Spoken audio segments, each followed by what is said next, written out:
welcome back to my channel. This is Detroit AllyCat. It's been a hot minute. I'm excited to see you.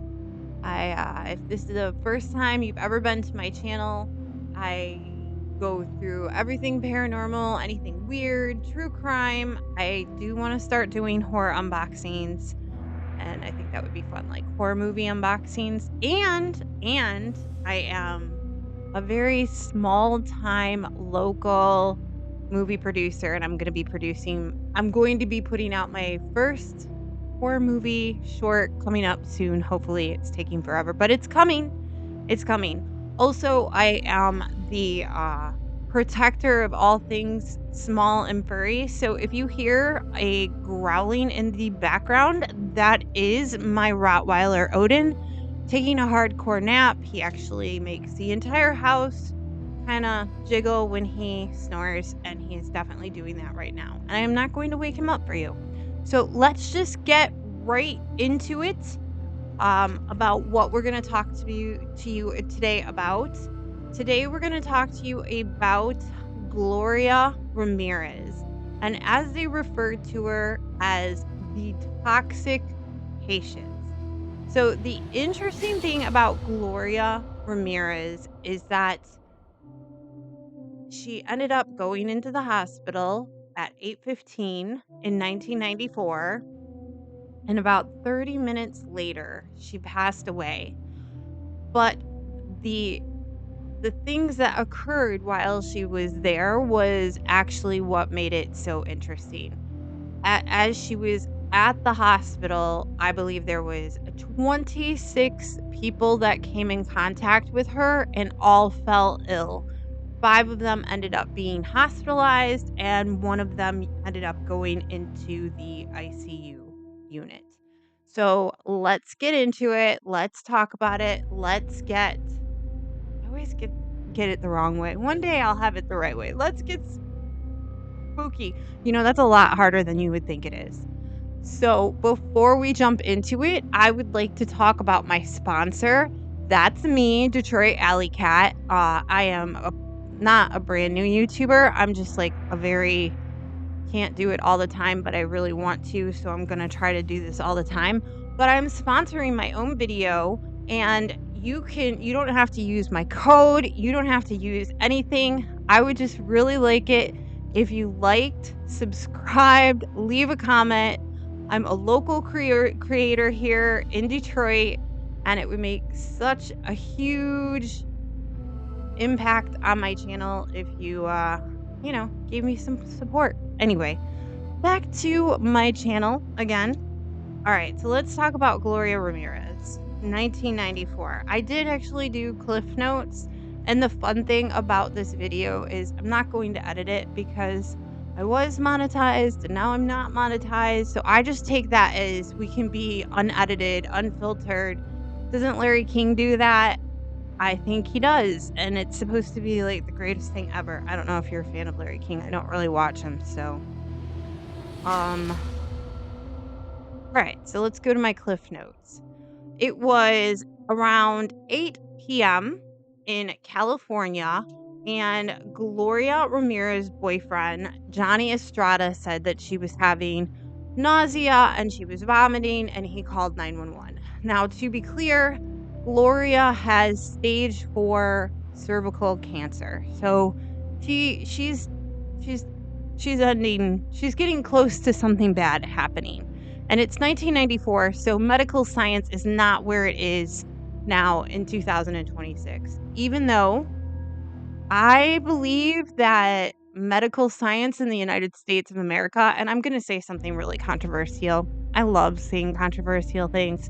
I think that medical science, the hospitals, medical care in the United States is just a money-making scam. Insurance, all of it. So I don't know if Gloria had a better chance of surviving in 1994, but I can tell you right now, I don't think chances have improved. I think that we have improved in the science, we have improved in knowing how to cure people, but people like me, you, anybody who's not making in the $1 billion or $1 million, we're just not going to get the medical medical stuff that is out there that can help us. That's just me going on a tirade. I digress. Let's go backwards. So, Gloria's boyfriend calls in that day. He calls 911. He says she needs to go to the hospital. So they rush Gloria over to, and I just want to make sure we have the right hospital. It's, yeah, I always lose it when I'm in the middle of the video. The Riverside. I really lost it. I know it's in California. Riverside County Regional Medical Center in California. So she gets checked in at 8:15. They start doing her background. They find out that she has cervical cancer, stage 4, that she is like at end of life. Even though her family says that she had a good chance and they believe that if she did not go to that hospital that she possibly would have lived, which is very arguable just because of what stage that cancer is. Um, the medical staff that was at the hospital did take note saying that it was very unusual that someone of her age would have such a serious stage 4 cancer. I've heard of people of all ages having stage 4 cancer, so I'm not sure if it's unusual or if it's completely unheard of. They just made mention of that. So she gets in there and they notice right away that she has a very strange smell. They say that she smells like fruit. And they also say that they notice that her body is oily and it's sheeny, like an oil slick, like rubbed down with Vaseline. I don't wanna make a joke because somebody actually did die, but, like, that's what they noticed. And so, something else that they took of her medical history is that she was taking, and I've never heard of this in my life. So if you have heard about this, please tell me, because like, I haven't. I don't know about this. And I'll tell you a fun fact in a second. So she was taking something called DMSO, sulfoxide for pain, which is some kind of a type of gas. Now, I was researching this case, funny enough, when I went to like one of those, it's not an emergency room and it's not an after hours clinic. It's like in between. I think it's like an emergency clinic, but you can't be admitted there. So I was there and they had a nurse and we were talking about weird cases. And I started talking about this case. And I talked to her about the DMSO, dimethylate sulfoxide, and I said it was really strange. And she said that she had heard about that being administered to horses because she has horses, but she had never heard about it being administered to humans. So that's interesting. I guess she was administering it to herself for pain. I don't know. Weird, right? So she gets in there and she keeps having like a hard time breathing and she's having tachycardia, which basically her heart is racing. So they administer, I think it's Versed, which is like a sedative that they give to somebody pre-surgical. They administer her Ativan and they administer her like another sedative. They're trying to basically calm down her heart rate. At a certain point, she goes into shock and they have to defibrilize her, take out those paddle things and go beep and get the heart rate back. But unfortunately, Gloria's heart rate never came back. But also, before her heart did have that moment and they had to do the defibrillator, I'm just going to be stating the obvious. I am not a medical professional. Not at all. I have medical issues and I frequent hospitals and medical facilities, but I do not know all the big terminology and stuff. So if you think that I sound like an idiot because I'm coming up with little words for these things like DMSO, yes, you are correct. I'm just doing research on this and telling you what it is. But I don't want you to think that I'm a nurse or a doctor because I certainly am not. So if I make a mistake, feel free to kindly correct me in the comments. Actually, I would love that because I'm really interested in this DMSO. So back to what I was saying. So before her heart actually goes into that shock, they have to take her blood because everybody gets blood work in the ER, right? So the nurses that take her blood notice that her blood is a yellowish brown and that there are crystals in them and that it smells like ammonia. Now, something that I did not know is that people that have take chemotherapy, they have a certain smell about them, which would totally make sense. But the nurses and the people attending her said they did not smell anything that smelled like chemotherapy. They said that she smelled like ammonia. And then after they started taking the blood, everybody that was helping assist take the blood, they started getting lightheaded, and 2 of the people that did it actually passed out. Now, at this point, they're starting to notice something crazy is going on. Start some of the staff that is working on her is starting to pass out, they're getting sick. So they actually evacuate the entire ER. Now, just imagine this, okay? Before COVID, they m they take everybody that's in the ER and they set up like a triage, like a combat triage in the parking lot, and they completely get everybody out there. So they have to leave a skeleton crew to attend to Gloria because, she's still alive. And eventually 30 minutes after checking in, she does pass away. So they take Gloria and they have to put her in a completely isolated area with an airtight container. I guess there were 10 different medical professionals from 10 different states that came and studied her body.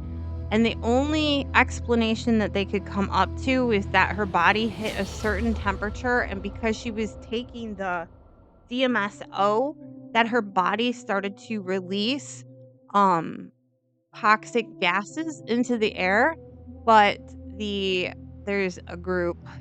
What is the group? It's not WHO, it's the other one. It's the other one that had something to do with COVID. They rejected it. It's not like the FDA either. But they big big medical authorities. They rejected that idea and said that was wrong. They had scientists come in. Still to this day, they do not know what happened to Gloria. Gloria's family, they sued the hospital. They said that there was medical malpractice.